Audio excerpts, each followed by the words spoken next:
100 से ऊपर लोगों की मौत, लेकिन इन मौतों की जिम्मेदारी न प्रशासन लेने को तैयार है, न ही जिसके कार्यक्रम में यह घटना हुई। जी हां, हम बात कर रहे हैं हाथरस के उस घटना की जिसने किसी से किसी का भाई, किसी से बहन तो किसी से माँ बाप को छीन लिया। यह घटना सूरजपाल उर्फ भोले बाबा के सत्संग में हुई है। मौतों का कारण भगदड़ को बताया जा रहा है। आखिर भगदड़ मची क्यों? मीडिया रिपोर्ट्स में बताया जा रहा है कि बाबा के चरणों की धूल लेने के लिए भक्तों के बीच होड़ लग गई, जिसके कारण भगदड़ मच गई और यह घटना हो गई। एक मीडिया रिपोर्ट में यह भी बताया जा रहा है कि भक्तों के मौत का कारण सत्संग में बनी रंगोली है। रिपोर्ट के मुताबिक सत्संग स्थल पर 2.25 टन बुरादे से रंगोली बनाई गई थी, जिस पर चलकर आरोपी भोला बाबा उर्फ सूरजपाल उर्फ नारायण साकार हरि को चलकर निकलना था। सत्संग वाले पंडाल से निकलने के बाद बाबा के भक्तों का हुजूम उस रंगोली की ओर उमड़ पड़ा।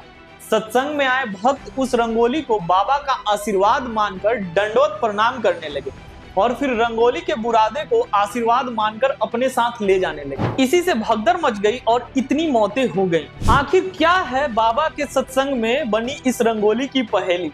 अगर आसान भाषा में समझे तो हर सत्संग कार्यक्रम में नारायण साकार हरि उर्फ भोले बाबा के रास्ते में तकरीबन 200 मीटर लंबी रंगोली बनाई जाती है।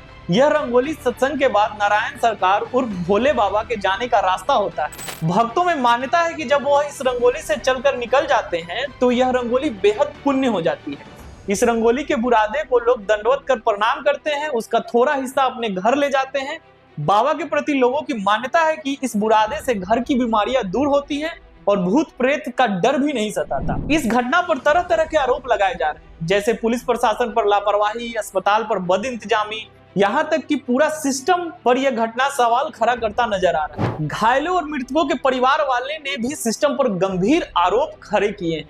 उनका कहना है कि पुलिस और प्रशासन घटना स्थल पर बहुत देर से पहुंचा, काफी वक्त तक वहां कोई राहत या बचाव कार्य शुरू नहीं हुआ था। हाथरस की घटना के बाद स्वास्थ्य विभाग के पास इलाज के लिए ठीक ठाक इंतजाम नहीं थे, यह भी आरोप लगाया जा रहा है। लोगों का आरोप है कि कई लोगों को सही समय पर इलाज नहीं मिल पाया। हालांकि स्थानीय प्रशासन इन बातों से इनकार कर रही है। जिस बाबा के सत्संग में यह घटना हुई, अगर उस बाबा के बैकग्राउंड के बारे में बात करें तो साकार हरि बाबा उर्फ भोले बाबा का असली नाम सूरजपाल सिंह जाटव है।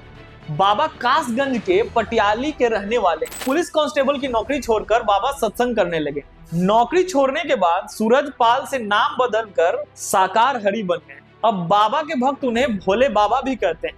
बाबा के भक्त उत्तर प्रदेश से लेकर राजस्थान तक फैले हुए। बाबा का कहना है कि सत्संग का मुख्य संदेश मानव सेवा है। वे कहते हैं सत्संग से रोग मिटते हैं और मन शुद्ध होता है। यहाँ भेदभाव, दान या पाखंड नहीं है। बाबा का दावा है कि यह स्थान ही सर्व संभाव ब्रह्मलोक और स्वर्गलोक है। लेकिन करीब 28 साल पहले इन्हीं बाबा को छेड़खानी के एक मामले में अभियुक्त होने के कारण नौकरी से निलंबन की सजा मिली थी। कहा जाता है कि छेड़खानी वाले मामले में सूरजपाल एटा जेल में काफी लंबे समय तक कैद रह चुके हैं। इस दुर्भाग्यपूर्ण घटना ने हमारे समाज के सामने कई प्रश्न खड़े किए। यह समय है कि धार्मिक आयोजनों में सुरक्षा व्यवस्था, प्रशासनिक तैयारी और भीड़ प्रबंधन पर गहन विचार करें। साथ ही यह घटना हमें अंधविश्वास और तर्कहीन आस्था के खतरों से भी अवगत कराती है। यह सुनिश्चित करना होगा कि धार्मिक स्वतंत्रता के साथ साथ जनता की सुरक्षा भी सर्वोच्च प्राथमिकता रहे। यह घटना हमें याद दिलाती रहेगी कि विकास के साथ साथ सामाजिक जागरूकता भी उतनी महत्वपूर्ण है। आशा है कि इस दुखद अनुभव से सीख लेकर हम एक अधिक सुरक्षित, समझदार और संतुलित समाज की ओर बढ़ेंगे। दोस्तों, अगर आपको हमारा काम पसंद आता है तो हमारे YouTube चैनल जासूस बाबा को सब्सक्राइब जरूर करें। Thank you.